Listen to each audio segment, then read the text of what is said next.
இலக்கணமும் அது சிறந்த திராவிடனல் திருநாடும் தக்க சிறு பிறை முதலும் தரிசனரும் திலகமுமே அக்கிலக வாசனை போல் அனைத்துலகும் இன்பமுற எத்திசையும் புகழ்வனத்த இருந்த பெரும் தமிழனங்கே தமிழனங்கே உன் சீரிழமை திறமியந்து செயல்மறந்து வாழ்த்துதுமே வாழ்த்துதுமே வாழ்த்துதுமே.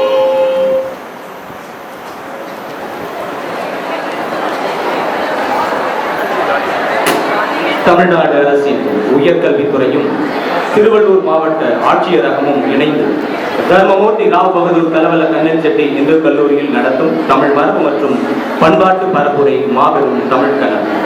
அன்பு மாணவர்களே, இது உங்களுக்கான நிகழ்வு.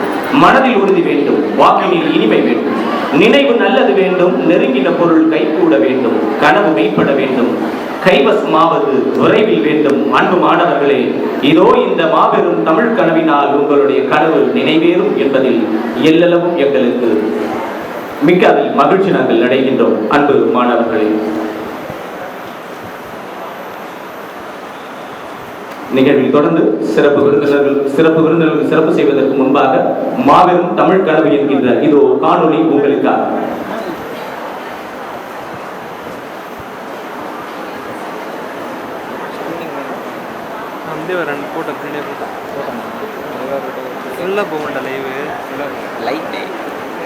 இது லைவ்ல தான் போட போகிறது. அதாவது அதை தூக்கிட்டு இப்போ லைவ் வரல போகுது, கீழே என் ஃபோனில் போகுது. இந்த ஃபோன் எடு, கேமராக்குள்ள கை வருதா? இந்த போது லைவ் இதை தூக்கிட்டு அது போட்டு இது நேற்று எடுத்ததெல்லாம் இதில் ஃபார்மேட் பண்ணால் நேற்று எடுத்துருக்கோம்.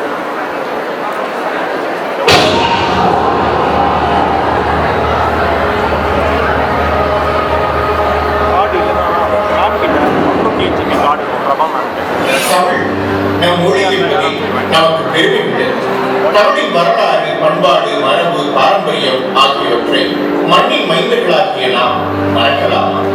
நாம் சட்டம் வைத்து தமிழ் வளர்த்தோம். புறநானூறு, குறுந்தொகை, திருக்குறள், நாலடியார் என இலக்கியங்கள் படைத்தோம்.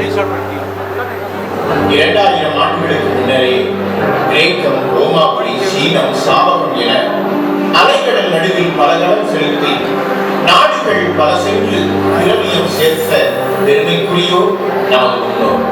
அப்படி ஒரு நீண்ட நெடிய வரலாறு நமக்கு உண்டு. பறந்து விரிந்தது நமது மாபெரும் தமிழ் நிலம். சேர, சோழ, பாண்டியர் என மூவேந்தர் ஆண்ட நிலம். காலத்தின் ஓட்டத்தில் மன்னராட்சி, மக்களாட்சியானது. நம்மை நாமே ஆழ்கிறோம். இந்த மாற்றம் ஒரே இரவில் நடந்து முடிந்தது. அதன் பின்னணியில் எவ்வளவு முயற்சி, எவ்வளவு உழைப்பு, எத்தனை போராட்டம். I believe non-cooperation with evil is a duty and the British rule of India is evil. பிறப்போக்கும் எல்லா உயிர்க்கும் சிறப்போவா செய்தொழில் வேற்றுமையான் என்ற உயர்ந்த சிந்தனையை 2000 ஆண்டுகளுக்கு முன்பே விதைத்தவர் ஐயன் திருவள்ளுவர்.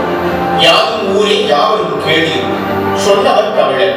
யாரவர் சொல்ல முடியுமா நம்மால்?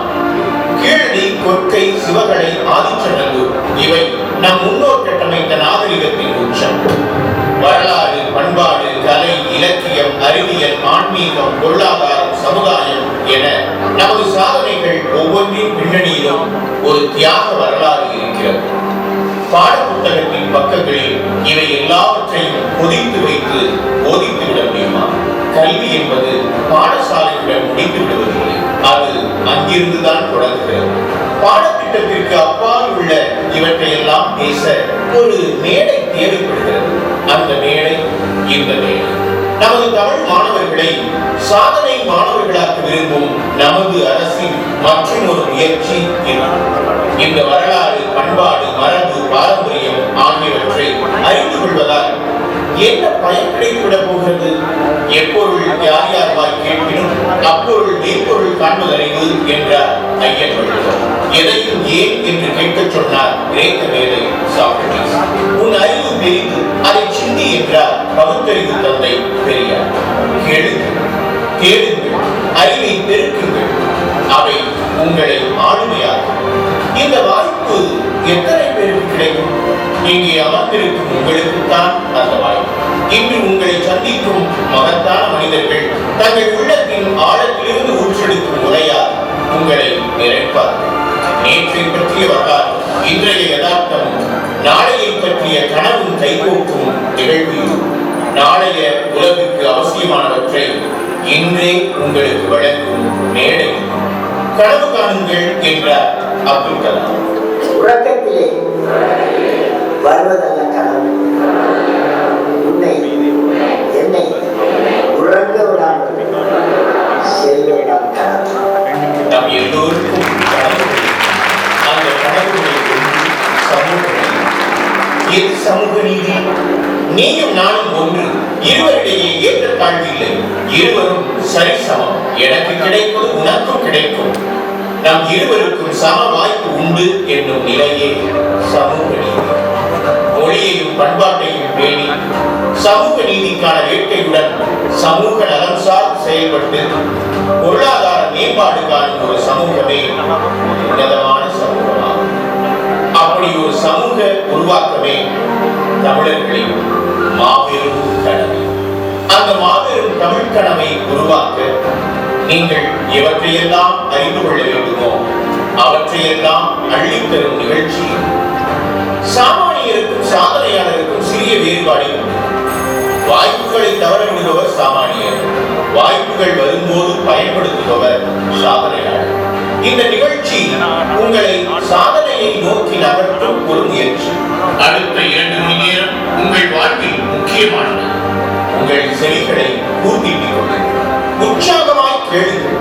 உங்கள் வாழ்க்கையின் போக்கையே மாற்றக்கூடிய பொறி உங்களுக்கு இங்கே கிடைக்கலாம். அது உங்களை சாதனையாளராக மாற்றும். இனியும் நீங்கள் சாமானியர் அல்ல, நீங்கள் சாதிக்க பிறந்தவர்கள். உங்களை சாதிக்க தூண்டும் தருணம் இது. மாபெரும் தமிழ் கனவு.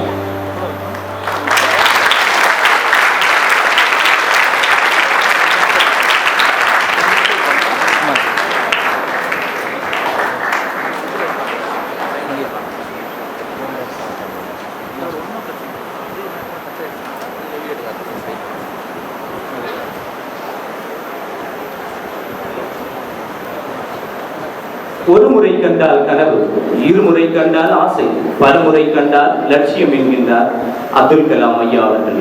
அவர்களுடைய லட்சியத்தை நாம் மனதில் கொண்டு வாழ்வில் வெற்றி பெற சான்றோர் பெருமக்கள் அனைவரின் சார்பாக இந்த நேரத்திலே உங்களுக்கு நன்றி தெரிவித்துக் கொள்கின்றோம். நிகழ்வில் தொடர்ந்து சிறப்பு விருந்தினருடைய சான்றோர் பெருமக்களுக்கு சிறப்பு விருந்தினர் அவர்களுக்கு நமது மாவட்ட ஆட்சித்தலைவரும் முதல்வர் அவர்களும் இதோ சிறப்பு பரிசினை வழங்குகின்றார்கள்.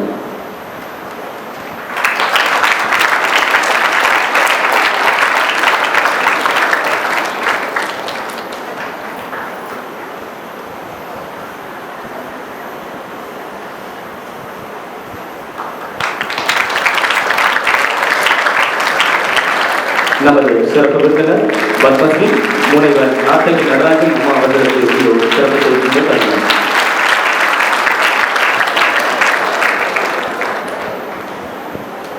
தொடர்ந்து நமது மாவட்ட ஆட்சித்தலைவர் அவர்களுக்கு இது முனைவர் நமது முதல்வர் அவர்கள் நினைவு பரிசினை வழங்குகிறார்.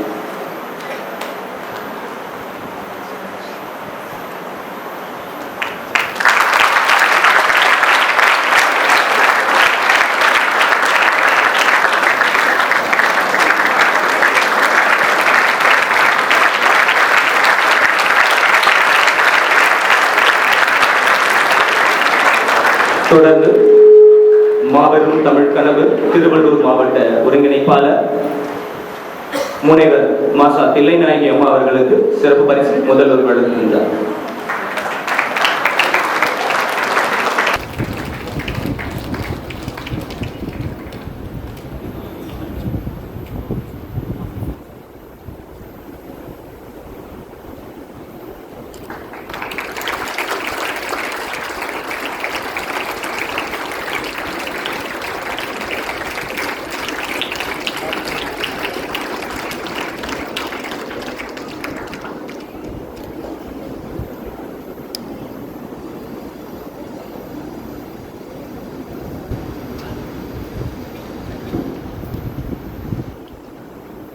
தொடர்ந்து வருவாய் கோட்டாட்சியர் ஐயா அவர்களுக்கு இதோ நினைவு பரிசு வழங்குகின்றார் நமது முதல்வர் அவர்கள்.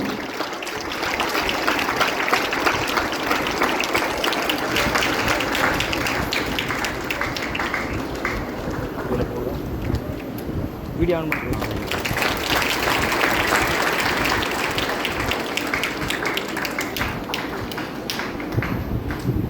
உதவி ஆணையர் காலாத்துறை அவர்களுக்கு இதோ அதற்கு அவங்கள தேர்ந்தெடுக்கிறதுக்கான வாய்ப்புகள் அனைத்து மக்களுக்கும் நம்ம கொடுத்துருக்கோம்.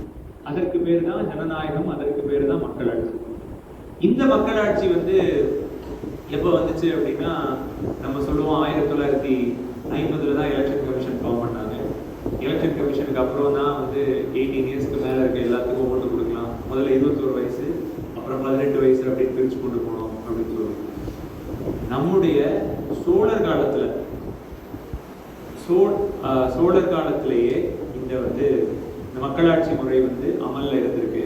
அதற்கு மிகச்சிறந்த எடுத்துக்காட்டு அப்படின்னா, நம்ம திருவள்ளூர் பக்கத்தில் இருக்கிற காஞ்சிபுரம் மாவட்டத்தில் உத்திரமேரூர் அப்படின்ற ஒரு இடம்.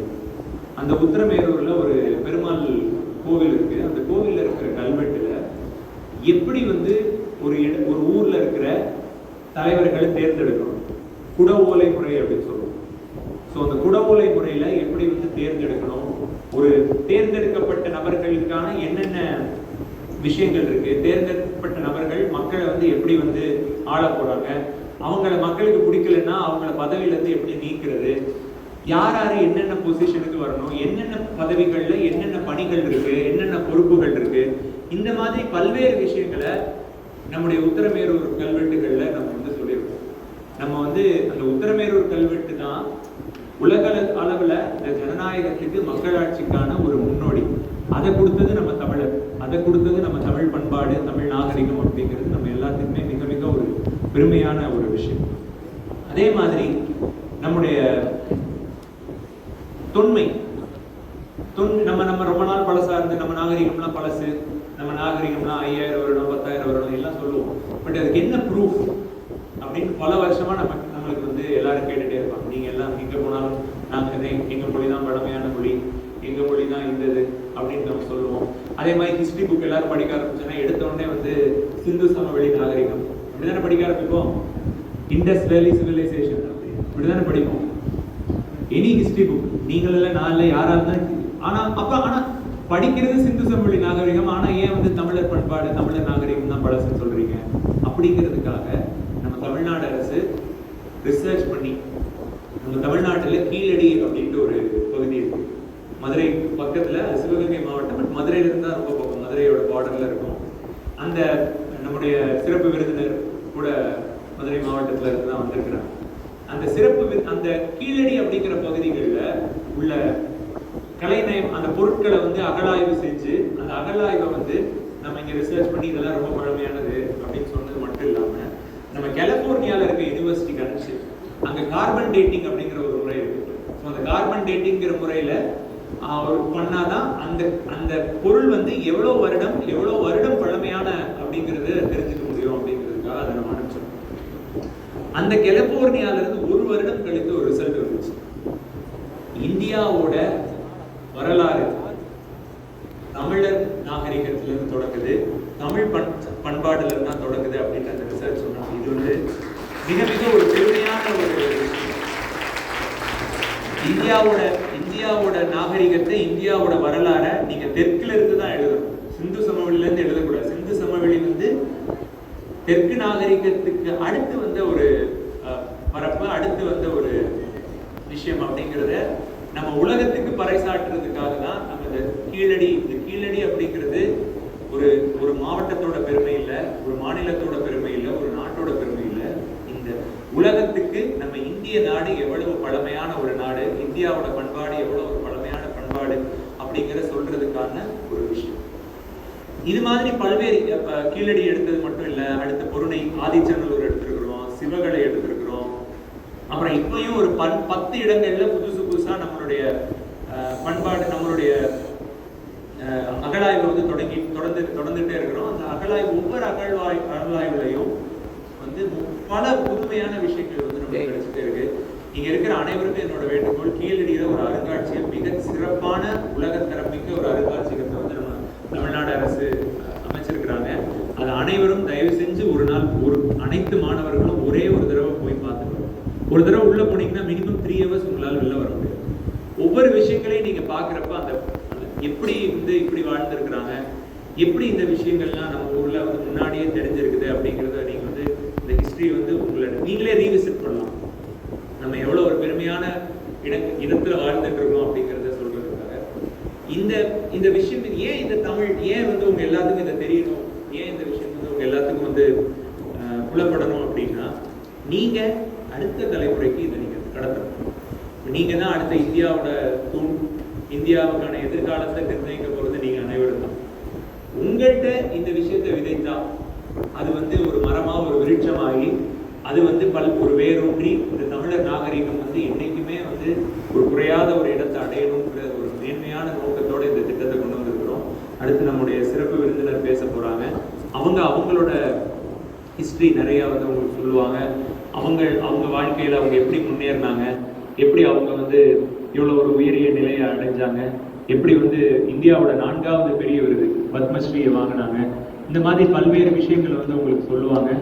அந்த விஷயங்கள் எல்லாத்தையும் நீங்க கேட்டுட்டு நம்ம இங்க இருந்து இந்த அந்த காணொலியில பார்த்த மாதிரி தான் 2 மணி நேரம் இது ஒரு கான்ஃபரன்ஸா நீங்க நினைக்காதீங்க. உங்களை நீங்க ரீவிசிட் பண்றதுக்காக, உங்களை நீங்க மறுகட்டமைப்பு பண்றதுக்கான ஒரு விஷயமா இதை தெரிஞ்சுக்கோங்க. இது ஒரு கெரியர் கைடன்ஸ் கிடையாது. இது ஒரு கெரியர் கைடன்ஸ்க்கான நிகழ்ச்சியே கிடையாது. நம்ம எந்த இடத்துல இருக்கோம், நம்ம எந்த இடத்துல இருந்து வந்திருக்கோம், ஸோ உங்களோட பாஸ்ட் என்னன்னு தெரிஞ்சாதான் உங்களோட ப்ரெசண்ட்டை நீங்க வடிவமைக்க முடியும். உங்களோட ஃபியூச்சரை நீங்க மிகச்சிறப்பாக எடுத்துட்டு போக முடியும். அந்த விஷயத்துக்கான ஒரு நோக்கமா, அந்த விஷயத்துக்கான ஒரு மேடையா இந்த ஒரு மணி நேரத்தை நீங்க யூஸ் பண்ணிக்கோங்க. அதுக்கப்புறம் நிறைய கொஸ்டின் அண்ட் ஆன்சர் இருக்கு. அது எல்லாத்தையும் உங்களோட டவுட்ஸ் எல்லாம் நீங்க கேட்டு இந்த நிகழ்ச்சியை மிக மிக ஒரு சிறப்பான நிகழ்ச்சியா நீங்க கொண்டு வரணும். ஒரு சிறப்பான நிகழ்ச்சியா மாவட்டத்துக்கு இல்லாம இந்த சிறப்பான நிகழ்ச்சி உங்களுக்கான நான் அட்டன் பண்ணதுல ஒரு மிக சிறப்பான நிகழ்ச்சி இது அப்படிங்கிறத நீங்க நினைக்கணுங்கிறதுக்காக ஒரு வடிவமைச்சிருக்கோம். இதை பயன்பெற்று மிக சிறப்பாக உங்களோட வாழ்க்கையில நீங்க ஒரு மிகப்பெரிய இடத்தை அடையணும். நீங்க உலகத்துல எந்த மூலைக்கு சென்றாலும் தமிழ்நாடு, தமிழர், தமிழ் நாகரிகம், தமிழ் பெருமை அப்படிங்கிறத நீங்க பறைசாற்றணும். நீங்க ஒரு பெருமையான நபரா இருந்தாதான் அந்த பெருமையை நீங்க வெளியில கொண்டு வர முடியும். ஸோ அதற்கு நீங்க ஒரு மிகப்பெரிய மேன்மையான இடத்தை அடையணும் அப்படின்னு தெரிவித்துக் கொண்டு வாழ்க்கையில மிக மேன்மையான இடங்களை அடைந்து இந்த மாவட்டத்திற்கும், இந்த மாநிலத்திற்கும், இந்த நாட்டிற்கும் நீங்க பெருமை தேடி தரணும் அப்படின்னு தெரிவித்து மீண்டும் ஒரு முறை வாய்ப்பு நன்றி விடைபெறுகிறேன்.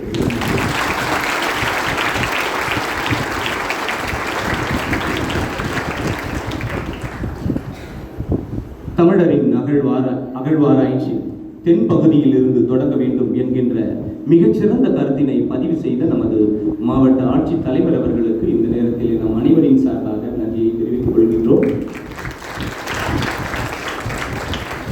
இந்து கல்லூரியினுடைய தமிழ்துறை இளங்கலை, முதுகலை மாணவர்கள் தஞ்சை, புதுக்கோட்டை, கீழடி முதலான அகழ்வாராய்ச்சி தலங்களுக்கெல்லாம் சென்று மாணவர்கள் பயன் கண்டிருக்கின்றார்கள் என்பதை இந்த நேரத்திலே எங்கள் முதல்வர் அம்மா அவர்களின் சார்பாக இந்த நேரத்தில் நாங்கள் பதிவு செய்ய கடமைப்பட்டிருக்கின்றோம். மிகவும் மகிழ்ச்சியாகவும் இதை நாங்கள் கருதுகின்றோம். மாபாரதம் தமிழ் படுத்து மதுராபுரி சங்கம் வைத்து தமிழ் வளர்த்த உன்னத நகரமாம் மதுரை மாநகரம். ஆம், இன்றைய நமது சிறப்பு விருந்தினர் மதுரை மண்ணுக்கு சொந்தக்காரர். அவர் தமது பணியை தஞ்சை தமிழ் பல்கலைக்கழகத்தை தொடங்கி பல உன்னதமான சிறப்புகளை பெற்றிருக்கின்றார். 2007ஆம் ஆண்டு தமிழக அரசினுடைய கலை மாமணி விருது, 2009இல் கிருஷ்ணகான சபையினுடைய நிறுத்திய சூடாமணி விருது, 2011ஆம் ஆண்டு சென்னை பல்கலைக்கழகத்தினுடைய வெற்றி விருது, 2016ஆவது ஆண்டு பெரியார் மணியம்மை பல்கலைக்கழகத்தினுடைய கௌரவ முனைவர் பட்ட விருது, 2017ஆம் ஆண்டினுடைய சிறந்த பிரிவில் ICCR எம்பேனல் செய்யப்பட்ட பள்ளிக்கல்வி முடித்த மாணவர்களை 50% மாணவர்கள் உயர்கல்விக்கு வந்து விடுகிறார்கள். விருது பெற்ற சிறப்பு விருந்தினர், நடன கலைஞர், கல்வியாளர், சமூக செயற்பாட்டாளர், இப்படி பன்முக தன்மை கொண்ட நர்த்தகி நடராஜ் அம்மா அவர்களை நம்மிடையே இதோ சிறப்புரை நல்க அம்மா அவர்களை அனைவரின் சார்பாக வருக வருக என வரவேற்பதில் நாம் பெருமை கொண்டு வாருங்கள் அம்மா, உங்களுடைய சிறப்புரையை தாருங்கள்.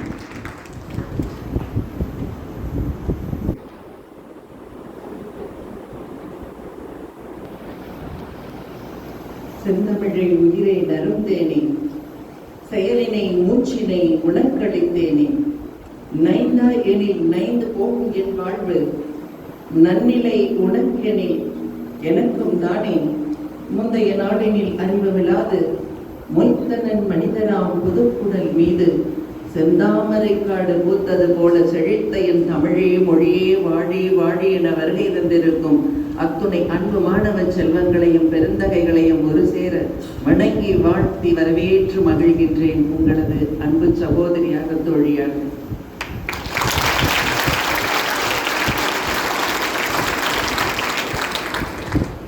நம் தமிழ்நாடு அரசு வளர் தலைமுறையினரான நம் நாளைய தமிழகத்தின் நம்பிக்கையான மாணவ செல்வங்களை அவர்களது கல்வி தளத்திலிருந்தே கோர்த்தீட்டி இந்த தமிழ் சமூகம் உலக அரங்கிலே மூங்கி உயர இங்கேயே அவர்களை செழுமைப்படுத்தி ஆயத்தப்படுத்தி அனுப்புவதற்காகத்தான் இந்த மாபெரும் தமிழ் கனவு எனும் ஒரு திட்டத்தினை நமது மாண்பமை முதல்வர் வகுத்து கொடுத்திருக்கின்றார். எத்தனையோ அரசு பணிகளுக்கு இடையேயும் கூட மாணவர்கள் மாத்திரம்தான் நமது முதல் இலக்கு. அவர்கள் மனம் வாடாமல் அவர்களது கல்வி சாலையில் தங்களது வாழ்க்கையை எதிர்கொள்ள வேண்டிய அத்துணை விழுமியங்களை கைவர பெற்றுவிட்டு வாழ்க்கையை ஒரு புத்துணர்வு நடைவுடன் நான் தமிழன், நான் தமிழச்சி, உலகிற்கே வரலாற்றினை மாற்றி எழுத வைத்திருக்கும் ஒரு மிகப்பெரிய இனத்தின் சொந்தக்காரி என்று பெருமித நடை போட வேண்டும் என்றுதான் உங்களது கனவுகள் அத்துணையையுமே மெய்ப்பிப்பதற்காக மாபெரும் தமிழ் கனவு எனும் இந்த நிகழ்வினை ஒன்று கட்டமைத்திருக்கின்றார்கள்.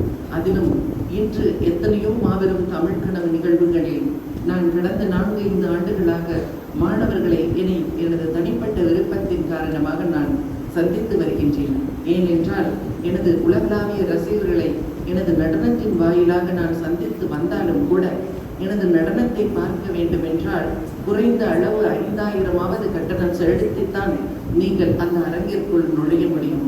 ஆனால் நம் தமிழர் முதல்வர் நம் தமிழ் மாணவர்களுக்கு எந்த கட்டணமும் இல்லாமல் அவர்கள் உங்களை தேடி வர வேண்டாம் நர்த்தகி, நீங்களே சென்று அவர்களுக்கு அருகாமையிலிருந்து தமிழை பற்றியும் தமிழ் மாண்பை பற்றியும் தமிழின் பெருமையை பற்றியும் அவர்களுடன் பக்கத்தில் தோழமையுடன் அமர்ந்து பகிர வேண்டும் என்று என்னை உங்களுக்காக அறைகோவல் விடுத்தார். இதனை விட ஒரு பெருமிதம் எனக்கு இருந்துவிட முடியுமா? நீங்களே கூறுங்கள், உங்களுக்காக வந்திருக்கின்றேன், உங்களுடன் அமரத்தான் நான் வந்திருக்கின்றேன். அது மாத்திரமா, நான் சென்று வந்த எத்தனையோ மாவட்டங்களில் எத்தனையோ உயர் அலுவலர்களையும் மாணவர்களையும் சந்தித்த பொழுதும் கூட இன்று நான் இங்கு சொல்லக்கூடாதுதான், கடை விரிக்கக்கூடாதுதான், ஆனாலும் கூட எனது தனிப்பட்ட ஆர்வத்தில் நான் மிகவும் மதித்து போற்றும் உங்களது மாவட்ட ஆட்சியர், எங்களது வத்திராயிருப்பு மாவட்டத்தின் தங்கம், உங்களுக்கு ஆட்சியராக வாய்ந்த பின் அவர் ஏறும் மேடையில் நானும் கூட மதுரைக்காரி என்ற ஒரு பெருமிதத்துடன் இந்த திருவள்ளூரை அலங்கரிப்பதற்காக என் தமிழால் வருகை புரிந்திருக்கின்றேன் என்ற எனது தனிப்பட்ட விருப்பத்தை உங்களுடன் நான் பகிர்ந்து கொள்வது தெரிவித்துக் அது என்ன கனவு? கனவை பற்றியே பேசிக் கொண்டிருக்கின்றோமே. கூறுவார்கள், ஏதாவது ஒரு கனவு கண்டால் அந்த கனவு ஒரு மிகப்பெரிய ஒரு விடயத்தை பற்றி இருந்தால் உடனேயே நம்மை கீழிறக்கும் விதமாக கூறுவார்கள், என்ன பகற்கனவு காணுகின்றாயா என்று. நான் எப்பொழுதுமே பகற்கனவு கண்டுதான் நான் வெற்றி அடைந்தவள் என்பதனால் இரவு கனவிற்கு சான்று கிடையாது. காலையில் விழிக்கும் பொழுது இரவு கனவு சில வேளைகளில் மறந்து கூட போய்விடும். அந்த இரவு கனவிற்கு எந்த ஒரு காரணமும் இருப்பதற்கு வாய்ப்பில்லை. ஆனால் பகற்கனவு கட்டமைக்க முடியும் என்ற உண்மையை நான் உணர்ந்தவள் என்பதனால் பகற்கனவு கண்டு அதை பலிதமாக்கி வெற்றிகளை நான் கண்டவள் என்பதனால் இதோ இந்த மேடையில் கூட என் பகற்கனவு போல உங்கள் கனவுகளும் பலிக்கும் என்று சத்தியம் கூறுவதற்காகத்தான் இந்த மாபெரும் தமிழ் கனவு நிகழ்வின் வழியாக உங்கள் இருக்கைக்கு பக்கத்தில் நான் வந்திருக்கின்றேன். இன்று பேராசிரியர் அவர்கள் என்னை பற்றி பட்டியலிட்டு கூறினார்கள்.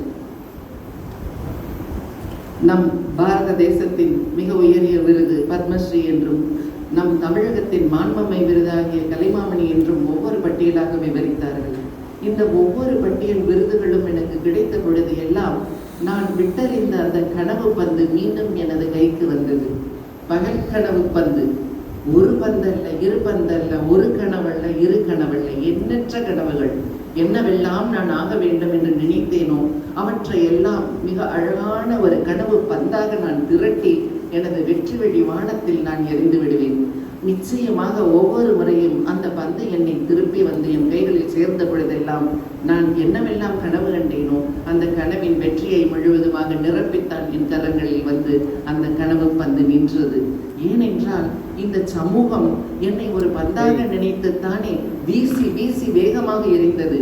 கேலி, அவமானம், கிண்டல், புறக்கணிப்பு, ஒருக்களித்தல் என்று அதை மட்டுமே சுவாசித்து இந்த சமூகத்தையும் இந்த உலகத்தையும் எதிர்த்து போராடி களம் கண்டவள் என்ற பொழுது அப்பொழுது அவர்களுக்கு ஒரு பந்தினை எத்தனை விசையுடன் வேகத்துடன் நாம் எறிகின்றோமோ அதனை விட 4 மடங்கு வேகத்துடன் அந்த பந்து திரும்பி வரும் என்பதனை பந்து எறிபவர்கள் மறந்துவிட்டார்கள்.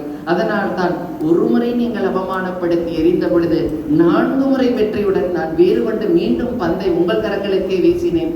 ஏனென்றால் நீங்கள் எத்தனை முறை என்னை எறிகின்றீர்களோ அத்தனை முறையும் ஒரு வெற்றியை தாங்கித்தான் உங்கள் கரங்களுக்கு வருவேன் என்று அந்த சத்தியம் சாத்தியமானதால் தான் அந்த அனுபவத்தை உங்களுடன் பகிர இன்று நான் இங்கு வந்திருக்கின்றேன். இதனை விட கனவின் பந்திற்கு வேறு என்ன ஒரு சான்று கூறிவிட முடியும்? யோசித்து பாருங்கள். அன்று 11 வயதினில் ஒரு வசதி படத்தை குடும்பத்தில் இருந்து அந்த குழந்தைக்கு எதுவுமே தெரியாது, உலகம் புரியாது. முழுக்க முழுக்க அந்த குடும்பத்தின் செல்வ செழிப்பினிலேயே திளைத்து வளர்ந்த அந்த குழந்தையை தனிப்பட்டு விட்ட பொழுது அந்த குழந்தைக்கு கண்களிலும் மனதிலும் கனவு மாத்திரம் இருந்தது. அதற்கு தனது பால் நிலை என்னவென்றே புரியாத ஒரு சூழலில் அன்று வாசலை எத்தனித்த பொழுது அங்கு சுதந்திர காற்றை அந்த குழந்தை சுவாசிக்க முடியவில்லை.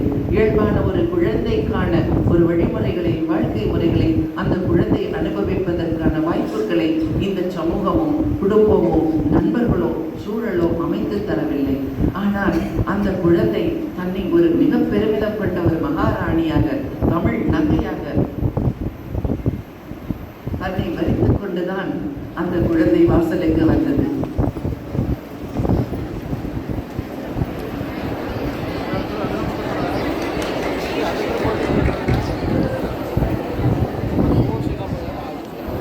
அன்று தெரியும் அந்த குழந்தைக்கு வாசலை திறந்த பொழுது தனக்கு ஏமாற்றமும் கேலியும் அவமானங்கள் மாத்திரம்தான் விடையாக கிடைக்கப் போகின்றது என்று.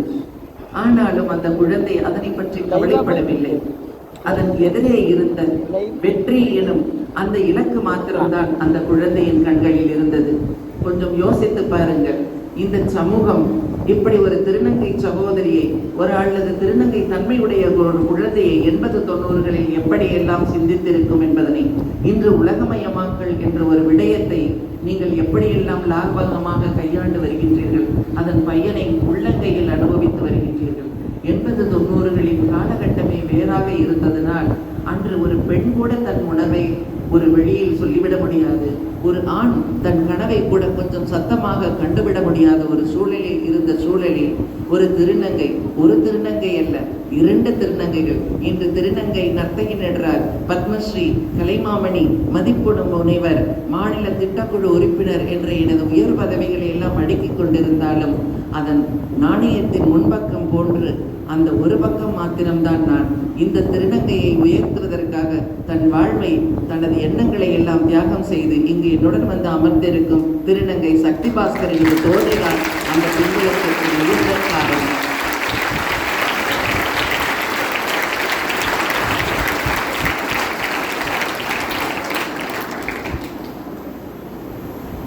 இரண்டு திருநங்கைகள் சேர்ந்தால் என்ன செய்துவிட முடியும்? சமூகம் காட்ட வழிதான் அவர்களுக்கு எதிரே இருந்த சவால்கள். ஆனால் நான் இதற்காக திருநங்கையாகவில்லை. ஏனென்றால் திருநங்கை தன்மை என்பது இறைவனோ அல்லது இயற்கையோ எனும் அறிவியல் கொடுத்தது. நான் உளமாற ஏற்றுக்கொண்டேன், என்னை ரசிக்க ஆரம்பித்தேன். இப்பொழுது நமது மாவட்ட ஆட்சியர் கூறிய ஒவ்வொரு கருத்துக்களையும் நீங்கள் மெல்ல அமர்ந்து அவதானித்து பாருங்கள். உங்களுக்கு அதில் மாபெரும் சூட்சுமம் சூத்திரம் புரியும். ஏனென்றால் மிகுந்த வெற்றியாளர் என்பதனாலே தானே இன்று திருவள்ளூர் மாவட்டத்தின் ஆட்சித்தலைவராக இந்த இளம் வயதில் அலங்கரித்துக் கொண்டிருக்கின்றார். அப்படி என்றால் அவரது வார்த்தைகள் ஒவ்வொன்றும் உங்கள் பாடப்புத்தகத்தில் தேடினாலும் கிடைக்க முடியாத அரும் தகவல்கள் அல்லவா? மிக இன்னும் உன்னிப்பாக கவனித்தீர்கள் என்றால் அவர் பேச்சினிடையே ஒரு வார்த்தையை கூறினார். இது ஏதும் உங்களுக்கு அறிவுரை கூறும் நிகழ்வு அல்ல என்று. எவ்வளவு கவனமான ஒரு வார்த்தை பிரயோகம்! ஏனென்றால் இன்று உங்களுக்கு அல்ல, எனக்கு அல்ல, இந்த உலகத்தில் உள்ள எவருக்குமே பிடிக்காத இரண்டு விடயங்கள். ஒன்று அறிவுரை, மற்றொன்று என்னை சுதந்திரமற்று இருக்க விடாதீர்கள், என்னை சுதந்திரமாக விடுங்கள் என்பது. அந்த கட்டுப்பாடு என்பது எவருக்குமே புரியாது. ஆனால் அந்த அறிவுரை என்ற வார்த்தையை நம்மை கூர்தீர்த்திக் கொள்ளும் ஆலோசனை என்று எடுத்துக் கொள்ளலாம். இன்று நீங்கள் எல்லாம் எனது மகன் வயதிலும் மகள் வயதிலும் இருப்பவர்களாக இருக்கின்றீர்கள். நான் இங்கு உங்கள் வயதில் குறைந்து போகின்றேன். ஏனென்றால் 11 வயது திருநங்கையை தானே அன்று வெளியே அனுப்பினார்கள். அன்று இந்த சமூகத்தையும் பெற்றோரையும் நோக்கி ஏங்கி போய்த்தானே அன்று சிலையாக நான் சமைந்து போனேன். என்னை சிலையாகத்தானே என் கனவுகளையும் என்னுடன் சேர்த்து புதைத்து என்னை அப்படியே நிறுத்தி வைத்து விட்டு போனீர்கள். நீங்கள் திரும்பி பார்க்கவே இல்லை. ஆனால் அந்த சிலை, அந்த திருநங்கை குழந்தை எங்கு நீங்கள் விட்டீர்களோ, எங்கு தொலைத்தீர்களோ அங்கேயேதான் நின்று கொண்டிருக்கின்றது, இன்றும் கூட சிலையாக. அப்படி இருக்கும் பொழுது அந்த குழந்தைக்கு எப்படி வயதாகிவிட முடியும்? அனுபவம் வேண்டுமென்றால், அழுத்தங்கள் வேண்டுமென்றால் அந்த குழந்தைக்குள் ஏறி இருக்கலாம். ஆனால் இன்றும் 11 வயதுதான். இன்றும் கூட உங்களை போன்ற 11 பருவ வயதில் தான் இருப்பவளாக என்னை நினைத்து கொண்டு உங்களது தோழியாகத்தான் நான் இங்கு வந்திருக்கின்றேன், கதையாடவும் களமாடவும்.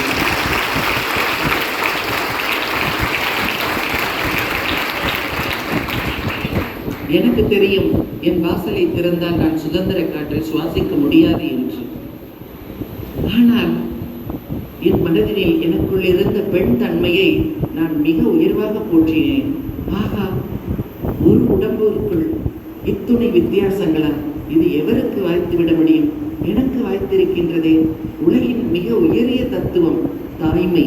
அந்த தாய்மையையே என்னால் உணர முடிகின்றது என்றால், அப்படி என்றால் நானும் கடவுள் தானே. என்னால் இருபாலையும் ஒரு சேர உணர முடிகின்ற பொழுது, கடவுளை ஒரு பாலில் கட்டுப்படுத்த முடியாத பொழுது நான் கடவுள் தான் என்பது போல உணர்ந்து ஒரு பட்டத்து ராணியாக எவர் கேலி பேசினால் என்ன, எவர் அவமானப்படுத்தினால் என்ன, அவைகளை எல்லாம் நின்று நிதானித்து காதில் வாங்கிக் கொண்டு எனது நேரத்தை நான் வீணாக்கவில்லை. அவர்களது நேரங்களை வீணாக்கி அவர்கள் கேலி அவமானம் என்ற கற்களை என் மீது எரிந்து கொண்டே இருந்தார்கள். அவற்றை அவதானித்து என்னை எத்தனை பேர் கேலி செய்கின்றார்கள், என்னை எத்தனை பேர் அவமானப்படுத்துகின்றார்கள் என்று எனது நேரத்தை நான் வீணாக்கி அவதானிக்காமல் அந்த கற்களை எல்லாம் மிக பொறுமையாக பொறுக்கினேன். பொறுக்கிக் கொண்டு எனக்கு தெரிந்த அந்த வெற்றி பாதையின் வெளிச்சத்தை நோக்கி அழகான படிக்கட்டுகளாக அமைத்து நான் ஏறி இன்று வெற்றியின் இலக்கிற்கு உயர்ந்து விட்டேன். என்னை கேலி செய்து கொண்டிருந்தவர்கள் இன்னும் அடுத்த தலைமுறையை கல்லறிந்து கொண்டு கீழேதான் கிடக்கின்றார்கள். இந்த உண்மையை நீங்கள் புரிந்து கொண்டால் உங்களை எவரெல்லாம் கீழே இறக்குகின்றார்களோ அப்படி என்றால் நீங்கள் மேலே உயர வேண்டும் என்ற ஒரு எண்ணத்தை வைத்துக் கொள்ள வேண்டும். இன்று என் தோழியை பற்றி நான் கூறினேன். அளவற்ற சுதந்திரம் எங்களுக்கு இருந்தது. அது என்ன சுதந்திரம்? நாம் ஓரிரவில் வீட்டை விட்டு துரத்தப்பட்ட அந்த குழந்தை என்ன செய்துவிட முடியும்? இந்த சமூகத்தின் இருளுக்குள் எந்த விளக்கை பிடித்துக் கொண்டு நடந்துவிட முடியும்? இன்று நான் பண்பட்டு பேசலாம். வாழ்க்கை தந்த அனுபவம், எனது வழிகள் தந்த பரிசு, எனது வெற்றிகள் தந்த ஒரு மகுடம்.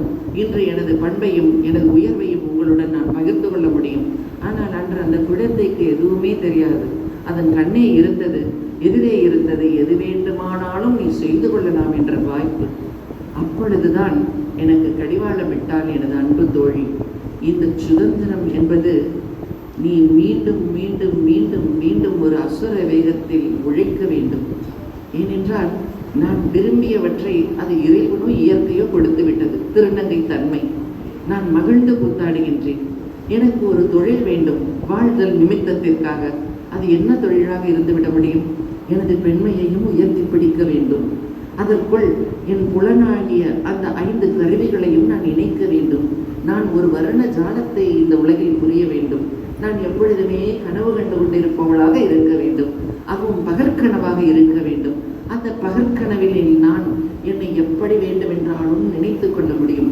அப்படி என்றால் அதற்கு நாட்டியம் மாத்திரம்தான் ஒரு கருவி என்று எனக்கு வராத அந்த நாட்டியம் எனக்குள்ளே வந்துவிட்டது. மிக சமீபத்தில் கூட நான் லண்டன் சென்றிருந்த பொழுது அங்கு ஒரு நிருபர் என்னை கேள்வி கேட்டார். எனது பேட்டி முடிந்தவுடன் அவர் மிகவும் புலகாங்கிதம் அடைந்த அந்த வெள்ளக்கார பெண்மணி, உங்களது பெண்மை முந்தியதா அல்லது உங்களது நடனம் முந்தியதா, எதனை முதலில் நீங்கள் எடுத்துக்கொண்டீர்கள் என்று கேட்டார்கள். அவர் கேட்ட கேள்விக்கு நான் ஏதோ பொருள் பொறிந்து ஒரு பதிலை கூறுவேன் என்று அவர்கள் எதிர்பார்த்து கொண்டிருந்தார்கள் போல. ஆனால் உண்மையில் இன்று வரை அந்த கேள்விக்கு எனக்கே விடை தெரியாது. எப்பொழுது எனது பெண்மையை உணர்ந்தேனோ அப்பொழுது எனக்குள் நடனம் இருந்தது. எப்பொழுது நடனத்தை நான் உணர்ந்தேனோ அப்பொழுது எனக்குள் பெண்மை இருந்தது. இரண்டையும் ஒரு பாத்திரத்தில் நான் ஏந்தி கொண்டு சென்ற பொழுது என் சுற்றுப்புறத்தில் என்னை எதிர்த்தவைகள் எல்லாம் மங்கி மறையத் தொடங்கின. நான் மாத்திரம் ஒரு நடன தேவதையாக ஒய்யாரமாக வெற்றியை நோக்கி நடைபெற ஆரம்பித்தேன்.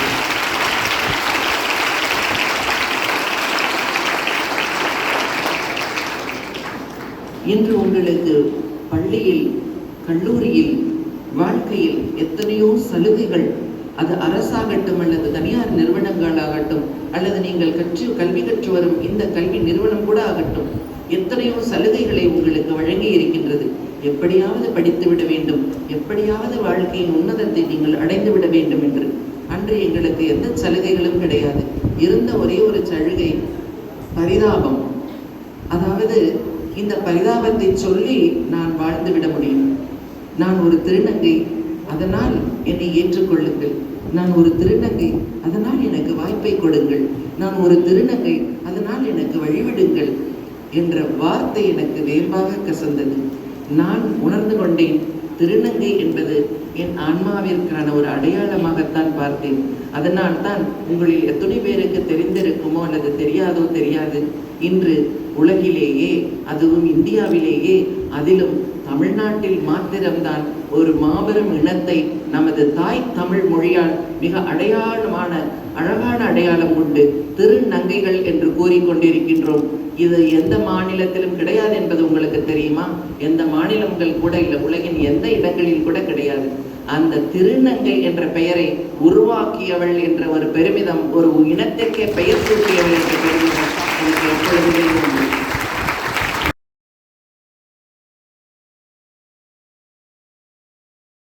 பொழுதே ஆஹா, என் மனதை விட ஒரு விசாலமான இடம் இந்த உலகத்தில் உண்டா?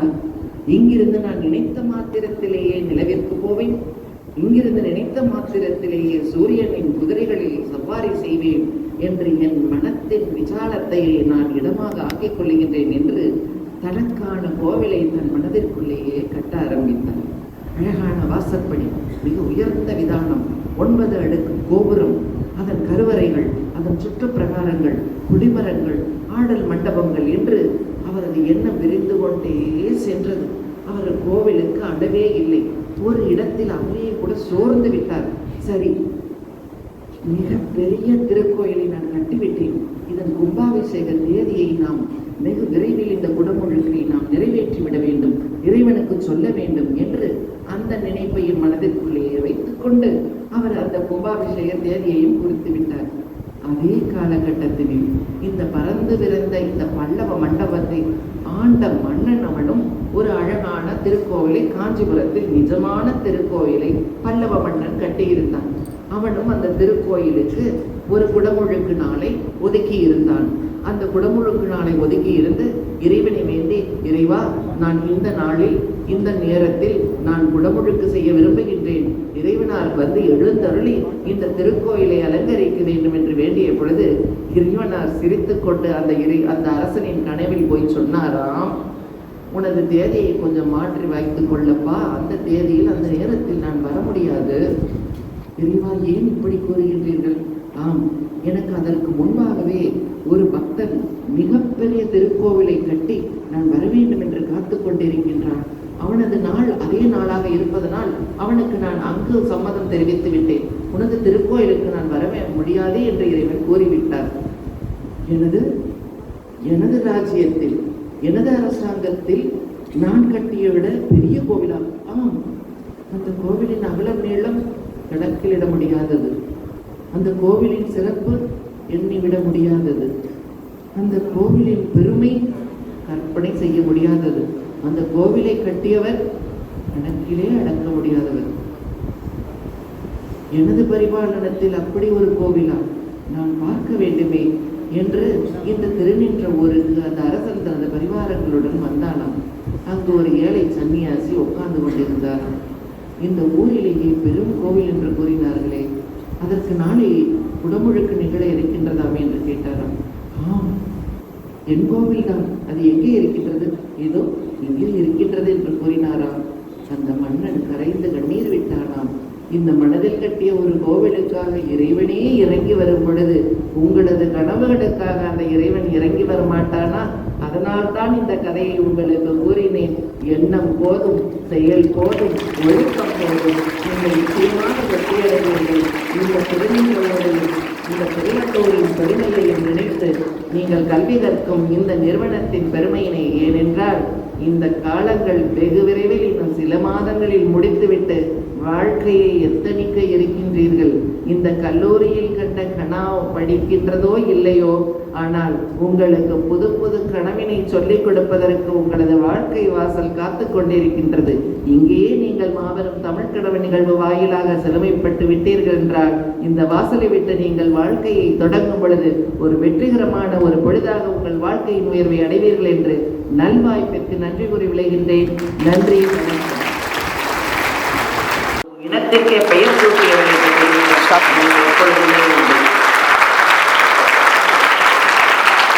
எத்தனையோ கேலி சொற்கள் உங்களுக்கு தெரிந்திருக்கும். அந்த அடையாளப்படுத்தலுக்கான அந்த கேலியான வார்த்தைகள் என் காதின் அருகில் வந்ததே ஒழிய என் புத்திக்குள்ளது செல்லவே இல்லை. அவர்களது வாய் வார்த்தைகளை வீணாக்கி நேரத்தை வீணாக்கி கொண்டிருந்தார்கள். அவர்கள் எனக்கு என்னென்ன பெயர்களில் அழைக்கலாம் என்று எண்ணிக்கொண்டிருந்தார்கள். எனது கணிதம், எனது அறிவியல், எனது வேதியியல், எனது பௌதீகம், எனது கணக்கு, எனது நடனத்தில் எப்படி முன்னேற வேண்டும் என்று கணக்கிட்டுக் கொண்டிருந்தது. அந்த கணக்கியல் எனக்கு தேவையில்லாமல் இருந்தது. எனது தன்மானம், சுயமரியாதை, உழைப்பு, விடாமுயற்சி என்ற தாரக மந்திரம் எனக்கு எதிரே இருந்ததனால் இவர்கள் அழைக்கும் விழிப்பு சொற்களுக்கு உரியவள் நான் அல்ல. எனது நங்கை தன்மை மிக உயர்ந்தது. அதனால் எனக்கு நானே திரு என்று பட்டம் போட்டுக்கொண்டேன். திரு என்றால் இருபொருள் கூறும். நீங்கள் ஆங்கிலத்தில் கேள்விப்பட்டிருப்பீர்களே, ஹிஸ் ஹைனஸ், ஹிஸ் ஹோலினஸ். அந்த தெய்வத்தன்மை புரிந்த அந்த நங்கைக்கு ஒரு திருவிகுதி கொடுத்து கொண்டேன். இன்னும் சொல்ல போனோம் என்றால் திருவும் இருந்தது, நங்கையும் இருந்தது. உமையொரு பாகனாகவும் இருந்தேன், அர்த்தநாரியாகவும் இருந்தேன். ஒரு பாலில் இருபாலை சிந்திக்கும் ஒரு பெரும் ஆற்றலை அந்த இயற்கை எனக்கு கொடுத்தது. திருநங்கையாக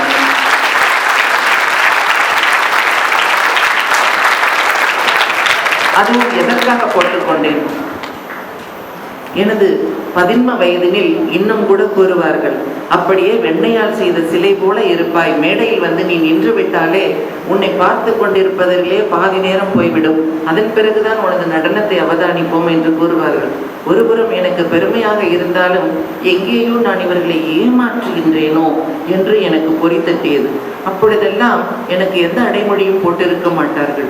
அப்புறம்தான் எனக்கு புரிந்தது, ஓ, நிறைய ரசிகர்கள் ஒரு பெண் நடனமாடுகின்றாள், ஒரு அழகான பெண் நடனம் ஆடுகின்றாள் என்று நினைத்து அவர்கள் கடந்து போவதில் எனது வெற்றி இல்லையே. அது தோற்றப்பிழை. அந்த தோற்றப்பிழைக்கு நான் எப்படி பொறுப்பேற்க முடியும்? நான் யார் என்பதனை இந்த உலகத்திற்கு சொல்ல வேண்டும். அன்றிலிருந்து எனது நிகழ்ச்சியை ஏற்பாடு செய்யும் அமைப்பாளர்களை அழைத்தேன். இன்று முதல் நீங்கள் திருநங்கை நர்த்தகி நடராஜ் அவர்களது நடனம் என்று போட்டால் தான் நான் நிகழ்ச்சிக்கு வருவேன் என்று என்பதை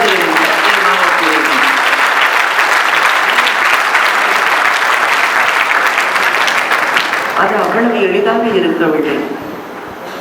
இன்னும் கூட நம் நாட்டினில் பெண்களுக்கான விகிதாச்சாரத்தில், சதவிகிதங்களில், ஒதுக்கீடுகளில் நாம் சரிபங்கு கேட்டு சண்டையிட்டுக் கொண்டுதான் இருக்கின்றோம் என்பதனால் அப்பொழுது பெண்களுக்கே அந்த நிலைமை என்றால் ஒரு திருநங்கைக்கு எப்படி இந்த சமூகம் அங்கீகாரம் அளித்திருக்க முடியும்? கொஞ்சம் கற்பனை செய்து பாருங்கள். ஆனால் நான் மிக அழகான இலக்காக என் கனவு பந்தின் வழியாக நமது ஆட்சியர் கூறியது போல அடுத்த இலக்கை தான் சிந்தித்தேன். உங்களுக்கு தெரியலாம், 2025 இந்த ஆகஸ்ட் மாதம் முடியும் தருவாயினில் இன்று நர்த்தகி நடராஜ் அவர்கள் நமக்காக உரையாற்றி கொண்டிருக்கின்றார் என்று. இன்று இரவு நான் சிங்கப்பூர் போகின்றேன் எனது நிகழ்ச்சிக்காக. ஒரு மாதம் முன்பாகத்தான் எனது வழக்கமான உலக நடன நிகழ்ச்சிகளுக்காக அமெரிக்கா, கனடா, லண்டன், ஐரோப்பா நிகழ்ச்சிகளை முடித்துவிட்டு நான் வந்தேன். 21வது ஆண்டாக 24 நாடுகளுக்கு மேலாக என் தமிழிசை நடனத்தை உலகம் முழுவதும் கொண்டு சென்றிருந்தேன். அவர்கள் யாரும் ஒரு திருநங்கை ஆடுகின்றாள் என்று என்னை அழைக்கவில்லை. ஒரு சிறந்த நடன கலைஞர், அவரிடம் தமிழ் இருக்கின்றது, தமிழ் இலக்கிய பான்மை இருக்கின்றது, தமிழர் மாண்பை அவர் நடனத்தில் எங்களால் அறிந்து கொள்ள முடிகின்றது, தமிழின் தொன்மையை உணர முடிகின்றது, தமிழின் வீரம், வீரியம், பண்பாடு, கலாச்சாரம், மொழி ஒழுக்கம், தமிழரின் வழக்கம், தமிழரின் வாழ்வியல், தமிழரின் தொழில், தமிழரின் வெற்றி, தமிழரின் பரந்துபட்ட சிந்தனை என்று ஒவ்வொன்றையும் என் நடனத்தில் பார்ப்பதால் தான் அவர்கள் மீண்டும் மீண்டும் என்னை தமிழிசை நடனத்தை செய்வதற்காக இன்று வரை அழைத்துக் கொண்டிருக்கின்றார்கள். இன்னும் கூட அழைப்பார்கள். என் இறுதி மூச்சு இருக்கும் வரையில் நிச்சயமாக தமிழிசை நடனத்தை உலக அரங்கினில் உங்கள் சார்பாக நான் நிச்சயம் ஒழிக்க செய்வேன். இதனை எதற்காக கூறுகின்றேன்? இன்று ஒவ்வொருவரது அங்கலாய்ப்பு என்னவாக இருந்துவிட முடியும்? என் மாணவ செல்வங்களே, நீங்கள் நினைக்கலாம், காரணங்களை கூறலாம். காரணங்கள் எப்பொழுது நமக்கு தோன்றும் தெரியுமா? ஆங்கிலத்தில் எக்ஸ்பிளனேஷன்ஸ் என்ற ஒரு வார்த்தையை கூறுவார்கள். சிறு வயதிலே இருந்தே எனக்கு பிடிக்காத ஒரு வார்த்தை. காரணத்தை சொல்லி ஒதுங்கிக் கொள்வது, காரணத்தை சொல்லி தப்பிக்க பார்ப்பது. அப்பொழுது ஒரு நிமிட இடைவெளிதான், ஒரு நொடி இடைவெளிதான் காரணத்தை சொல்லி தப்பித்துக் கொள்வதற்கும், அல்லது என்ன காரணத்தால் அந்த இலக்கை நான் அடைய முடியவில்லை, எந்த காரணத்தினால் அங்கு நழுவினேன் என்று உங்களுக்குள் நீங்கள் கேள்வி கேட்டுக்கொண்டால் நான் அங்கு அமர்ந்து உங்களது வார்த்தையை கேட்பேன். நீங்கள் இங்கு நின்று என்னை போல ஒரு வெற்றியாளராக நிச்சயமாக நிற்க முடியும். எனக்கு கூட அப்படியான வசதிகள் இருந்தது. ஒருவேளை என் பரிதாபகரமான நிலையை சொல்லி நான் வாழ்க்கையில் உயர்ந்திருக்க முடியும். ஆனால் என் திறனை வளர்த்திருக்க முடியாது. அந்த சலுகை என்பது நீங்கள் மேலே ஏற போகும் பொழுது நாம் ஏறும் படிகளில் எங்கேயாவது நழுவி விடாமல் இருப்பதற்கான 2 பிடிகள் இருக்கின்றது என்ற ஒரு நிலை போதும். இந்த பிடிகளை பிடித்து கொண்டுதான் நான் மேலே ஏறுவேன் என்று எத்தனிப்பவர்கள் என்றுமே ஏற முடியாது. உங்களது இலக்கு அங்கு இருக்கின்றது என்பதை தெரிந்து கொள்ள வேண்டும். ஆனால் இந்த படிகள் எண்ணிக்கையில் அதிகமாக இருக்கின்றதே என்றால் மலைத்து விடுவீர்கள். அது பற்றி உங்களுக்கு கவலை இல்லை. நான் போய்கொண்டிருப்பது அந்த வெற்றியை நோக்கித்தான், அந்த இலக்கை நோக்கித்தான். எத்துணை படிகள் என்ன, இத்துணை படிகள் தானா, இன்னும் படிகள் வளர்ந்து கொண்டே கூட போகட்டும் என்று உங்களது ஒவ்வொரு அடிகளையும் கவனமாக எடுத்து வைத்து கடந்தீர்கள் என்றால் உங்களை அறியாமலேயே அந்த இலக்கையும் வெற்றி அடைந்து அடுத்த இலக்கிற்கு நீங்கள் சென்று கொண்டிருக்கிறீர்கள். அப்படித்தான் நான் வெற்றி அடைந்தேன். இன்று வரை உழைத்துக் கொண்டிருக்கின்றேன். உங்களது நிகழ்விற்காக இன்று மிக குறித்த நேரத்தில் வந்துவிட்டேன். ஏனென்றால் அது சக்தியின் ஏற்பாடு. அந்த ஏழ்மையிலும் கூட அதிகாலை 4 மணிக்கு நான் எழுந்துவிட வேண்டும். அது நான் இத்தாலியில் இருந்தாலும் சரி, சுவிஸில் இருந்தாலும் சரி, நார்வேயில் இருந்தாலும் சரி, அந்த பணியிலும் கூட அதிகாலை 4 மணிக்கு எழுந்து எங்களது பயிற்சிகளை, நாங்கள் உடற்பயிற்சிகளை, நடன பயிற்சிகளை தொடங்கி விடுவோம். இன்று எனது நடன பயிற்சியோ உடற்பயிற்சியோ ஒரு நாள் 2 முறை குறைந்த அளவினில் 4 மணி நேரங்கள், அது எத்துணை பெரிய எனக்கு வேலைகள் இருந்தாலும் கூட அதனை நான் எப்பொழுதுமே கைவிடவில்லை. அந்த பயிற்சிகள் இல்லை என்றால் இன்று உங்களுடன் நான் இவ்வளவு இயல்பாக பேச மாட்டேன். இன்று காலையில் எனது கடமையை நான் முடிக்காமல் இங்கு வந்திருந்தால் உண்மையில் ஒரு ஒப்பேற்றலான ஒரு உரையைத்தான் உங்களுடன் நான் பகிர்ந்திருப்பேன். நான் அப்படி ஒரு அமைதியற்றவளாக ஆகியிருப்பேன். என் வேலைகளை செவ்வனே செய்து முடித்து விட்டேன். எனக்கு அடுத்த இன்று இந்த கூட்டம் முடிந்தவுடன் போய் செய்ய வேண்டிய வேலைகள் எனக்கு கணக்கில் இருக்கின்றது. அதே போல என் மகிழ்வு, என் கனவு, எனது இன்பம் என்பதனை என் உடையில் இருந்தும் எனது உரையில் இருந்துமே நீங்கள் எடுத்துக்கொள்ள முடியும். அது என்னை நான் காதலிப்பதனால், என்னை மிகுந்த பெருமையுடன் நானே குறிப்பிட்டுக் கொள்வதனால் என்னால் மிகுந்த நடக்க முடிகின்றது, தெளிவாக பேச முடிகின்றது. வாய்ப்புகள் இருந்தது, கொட்டி கிடந்தது. எனக்கு எதிரே இருந்த போட்டியாளர்களை பார்த்தேன், வெற்றியடைந்தவர்களை பார்த்தேன். அழகான எனக்கு முன்னோடி என்று சொல்வார்களே, இன்ஸ்பிரேஷன் என்ற ஒரு வார்த்தையை, அந்த இன்ஸ்பிரேஷன் என்ற ஒரு வார்த்தைக்கு ஒருவரை நான் குறியீடாக வைத்துக் கொண்டேன். நான் அவரை குறியீடாக வைத்துக் கொண்ட பொழுது அவர் வானத்தின் நட்சத்திரமாக இருந்தார். நான் மதுரையின் கடைக்கோடியான ஆட்சியர் குறிப்பிட்டாரு, கீழடிக்கு பக்கத்தில் இருக்கும் அனுப்பானடி எனும் ஊரில் நான் அங்கு பிறந்து வளர்ந்து கொண்டிருந்தேன். ஆனால் என் பார்வையோ எட்டாத தூரத்தில் இருக்கும் அந்த நட்சத்திரத்தை அந்த கிராமத்தில் இருந்து ஏக்கத்துடன் பார்த்தது. ஆனால் என் கண்களுக்கு நிச்சயமாக தெரிந்தது, ஒரு நாள் நானும் கூட அந்த நட்சத்திரத்தின் பக்கத்தில் நிற்பேன் என்று. அந்த ஒரு இன்ஸ்பிரேஷன் என்ற ஒரு வார்த்தைக்காக என்ன செய்தேன் தெரியுமா? கனவுகளை கண்டுவிட்டு அந்த கனவு மெய்ப்படும் அந்த பந்து கைகளில் வரும் என்று நான் காத்திருக்கவில்லை. என் கனவை அழகாக்குவதற்காக, எனது கனவை உறுதி செய்வதற்காக, எனது கனவிற்கு உயிர் கொடுப்பதற்காக உழைக்க ஆரம்பித்தேன். நான் இப்பொழுது சொன்னதற்கும் முதலில் சொன்னதற்குமான பொருத்தத்தை நீங்கள் உங்கள் மனதில் இருத்திக் கொள்ள வேண்டும். கனவை கண்டுவிடுங்கள், பகல் கனவை காணுங்கள். ஆனால் அந்த கனவிற்கு ஒரு மரியாதை இருக்க வேண்டும், அந்த கனவிற்கு ஒரு நீதி இருக்க வேண்டும். அந்த கனவு மற்றவர்களுக்கான வெற்றியாக இருக்க வேண்டும். அந்த கனவு மனிதத்துவம் மிகுந்ததாக இருக்க வேண்டும்.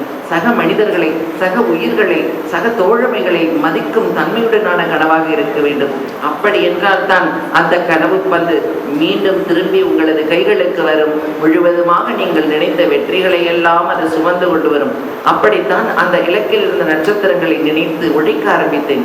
இந்த வழியில் தானே சென்றிருப்பார்கள், இந்த வழியில் தானே அவர்கள் சென்றதாக கூறினார்கள். ஆமாம், சில தடயங்கள் மறைந்து கிடக்கின்றன. சில தடயங்கள் தெளிவாக தெரிகின்றது. இந்த தடயங்கள் தான் அவர்களது தடயங்கள் என்று அந்த தடயங்களையே நோக்கி உழைத்து உழைத்து உழைத்து உழைத்து உழைத்து இடத்தை சென்ற பொழுது அந்த மேதமை என்று நான் சொல்லக்கூடிய அந்த நட்சத்திரம் என்னை வாரி அணைத்து, இதோ எனது வாரிசு வந்துவிட்டால் என்று கூறிய பொழுது அடுப்பானடியின் குக்கிராமத்தில் டூரிங் தியேட்டரில் இருந்து சினிமா பார்த்து கொண்டிருந்த அந்த நர்த்தகி அரங்கில் அந்த சக கலைஞருடன் நடனமாடும் நர்த்தகி எங்கே கற்பனை செய்து பாருங்கள். கனவு மெய்ப்பட்டது. நான் இன்று உங்களுக்கு சத்தியம் கோருகின்றேன், உங்கள் கனவுகள் நிச்சயம் பலிக்கும், நிச்சயம் பலிக்கும். நான் கொஞ்சம் முன்பு சொன்ன அத்துணை நீதிகளையும் அந்த கனவுகளுக்குள் நீங்கள் புகுத்தினீர்கள் என்றால் உங்களுக்குள் ஒரு சத்தியம் இருக்க வேண்டும், ஒழுக்கம் இருக்க வேண்டும், கட்டுப்பாடு இருக்க வேண்டும். அளவற்ற சுதந்திரத்தை அனுபவிக்க நீங்கள் விரும்பினால் அளவற்ற சுதந்திரம் இருக்கும் இடத்தில் உங்களை நீங்களே கட்டுப்படுத்திக்க எத்தனைத்தீர்கள் என்றால் அப்பொழுதுதான் உண்மையான சுதந்திரத்தின் மகிமையை நீங்கள் சுவைக்க முடியும். உங்களிடம் அளவற்ற சுதந்திரத்தை கொடுத்து விட்டால் உங்களுக்கு இலக்கு இருக்காது, உங்களுக்கு கட்டுப்பாடு இருக்காது. எங்கு ஓடுவது, அதை எடுப்பதா இதை எடுப்பதா என்று எதையுமே எடுக்க மாட்டீர்கள். ஆனால் இதுதான் இலக்கு, இதுதான் கொள்கை, இதுதான் நான் அடைய போகும் இடம் என்று நீங்கள் தீர்மானித்துவிட்டு அந்த பரந்த சுதந்திரத்திற்குள் நீங்கள் ராஜநடை போடுவீர்கள் என்றால் நிச்சயமாக நீங்கள் எதனை நினைத்தீர்களோ அதாகவே ஆகிவிடுவீர்கள். எந்த இலக்கை நினைத்தீர்களோ அதை அடைந்து விடுவீர்கள். எந்த உயரத்தை பார்த்தீர்களோ அங்கேயே அடைந்து விடுவீர்கள். உங்கள் திருநின்றவூர் இங்கு பக்கத்தில் மிக அண்மையில் இருக்கின்றது. உங்கள் அனைவருக்கும் தெரிந்திருக்கும் என்று நினைக்கின்றேன். அந்த ஊரின் பெருமை பற்றி உங்களுக்கு தெரியுமா? எத்தனை பேருக்கு தெரியும்? அங்கே இருதயாளீஸ்வரர் என்ற ஒரு திருக்கோயில் இருக்கின்றது. திரு நின்ற ஊர். திரு என்றால் இறைவன், அவரே வந்து நின்ற இடம். இந்த கனவுக்கும் இவள் கூறும் கதைக்கும் என்ன சம்பந்தம் இருந்துவிட முடியும் என்று நீங்கள் நினைக்கலாம். உங்கள் திருவள்ளூர் மாவட்டத்தில் திருநின்ற அன்று ஒரு சிவனடியார் இருந்தார். அந்த சிவனடியாருக்கு உலகிலேயே எவரும் கட்ட முடியாத, இவருமே இனிமேலும் கட்ட முடியாத மிகப்பெரிய ஒரு ஆலயம் கட்ட வேண்டும். ஆனால் அவரோ பஞ்ச பரதேசி. அவரிடம் அடுத்த வேளை உணவுக்கோ உடைக்கோ உரையிலுக்கோ உத்தரவில்லாத ஒரு வாழ்க்கை. ஆனால் அவரது ஆசை மாத்திரம், நான் கட்டும் கோவிலை இதற்கு பிறகு இந்த உலகத்தில் எவருமே கட்ட முடியாத ஒரு பெரும் கோயிலை கட்ட வேண்டும் என்ற என்னை போன்ற ஒரு பகற்கனவுக்காரர் இந்த திருநின்ற ஊரில் பிறந்து இருந்திருக்கின்றார். அவர் எத்தனையோ முயற்சிகள் செய்து பொருளீட்ட பார்த்திருக்கின்றார். ஆனால் அவரால் அந்த பொருளை ஈட்ட முடியவில்லை. ஏனென்றால் எடுத்துக்கொண்ட கொள்கை என்ன? நானும் ஒரு கோவில் கட்ட வேண்டும், என்னால் என்ன முடியுமோ அந்த அளவுக்கு ஒரு கோவிலை நான் கட்டி அங்கு சிவபெருமானை நிறுத்தி நான் வழிபடுவேன் என்ற எண்ணமாக கூட இருக்கலாம். அதில் ஒரு நியாயம் இருக்கின்றது. ஆனால் இவர் எடுத்துக்கொண்ட அந்த பகற்கனவின் பொருள் என்ன? இந்த உலகத்தில் இனிமேல் எவருமே கட்ட முடியாத ஒரு கோவில், அதனை நான் கட்ட வேண்டும் என்று நினைத்து விட்டார். அதற்கு எங்கிருந்து பொருள் தேடுவது, அதற்கு எங்கிருந்து இடம் தேர்வு செய்வது, அப்படியெல்லாம் சிந்தித்துக் கொண்டிருந்த பொழுதே, ஆஹா, என் மனதை விட ஒரு விசாலமான இடம் இந்த உலகத்தில் உண்டா? இங்கிருந்து நான் நினைத்த மாத்திரத்திலேயே நிலவிற்கு போவேன், இங்கிருந்து நினைத்த மாத்திரத்திலேயே சூரியனின் குதிரைகளில் சவாரி செய்வேன் என்று என் மனத்தின் விசாலத்தை நான் இடமாக ஆக்கிக் கொள்கின்றேன் என்று தனக்கான கோவிலை தன் மனதிற்குள்ளேயே கட்ட ஆரம்பித்தார். அழகான வாசற்படி, மிக உயர்ந்த விதானம், 9 அடுக்கு கோபுரம், அதன் கருவறைகள், அதன் சுற்றுப்பிரகாரங்கள், குடிமரங்கள், ஆடல் மண்டபங்கள் என்று அவரது எண்ணம் விரிந்து கொண்டே சென்றது. அவர் கோவிலுக்கு அளவே இல்லை. ஒரு இடத்தில் அவரே கூட சோர்ந்து விட்டார். சரி, மிக பெரிய திருக்கோயிலை நான் கட்டிவிட்டேன், இதன் கும்பாபிஷேக தேதியை நாம் வெகு விரைவில் இந்த குடமுழுக்கை நாம் நிறைவேற்றிவிட வேண்டும், இறைவனுக்கு சொல்ல வேண்டும் என்று அந்த நினைப்பையும் மனதிற்குள்ளேயே வைத்துக் கொண்டு அவர் அந்த கும்பாபிஷேக தேதியையும் குறித்து விட்டார். அதே காலகட்டத்தில் இந்த பறந்து விரைந்த இந்த பல்லவ மண்டபத்தை ஆண்ட மன்னன் அவனும் ஒரு அழகான திருக்கோவிலை, காஞ்சிபுரத்தில் நிஜமான திருக்கோயிலை பல்லவ மன்னன் கட்டியிருந்தான். அவனும் அந்த திருக்கோயிலுக்கு ஒரு குடமுழுக்கு நாளை ஒதுக்கி இருந்தான். அந்த குடமுழுக்கு நாளை ஒதுக்கி இருந்து இறைவனை வேண்டி, இறைவா, நான் இந்த நாளில் இந்த நேரத்தில் நான் குடமுழுக்கு செய்ய விரும்புகின்றேன், இறைவனால் வந்து எழுந்தருளி இந்த திருக்கோயிலை அலங்கரிக்க வேண்டும் என்று வேண்டிய பொழுது இறைவனார் சிரித்து கொண்டு அந்த அரசனின் கனவில் போய் சொன்னாராம், உனது தேதியை கொஞ்சம் மாற்றி வைத்துக் கொள்ளப்பா, அந்த தேதியில் அந்த நேரத்தில் நான் வர முடியாது. இறைவா, ஏன் இப்படி கூறுகின்றீர்கள்? ஆம், எனக்கு அதற்கு முன்பாகவே ஒரு பக்தன் மிகப்பெரிய திருக்கோவிலை கட்டி நான் வர வேண்டும் என்று காத்து கொண்டிருக்கின்றான். அவனது நாள் அதே நாளாக இருப்பதனால் அவனுக்கு நான் அங்கு சம்மதம் தெரிவித்து விட்டேன். உனது திருக்கோயிலுக்கு நான் வரவே முடியாது என்று இறைவன் கூறிவிட்டார். எனது ராஜ்யத்தில், எனது அரசாங்கத்தில் நான் கட்டிய விட பெரிய கோவிலா?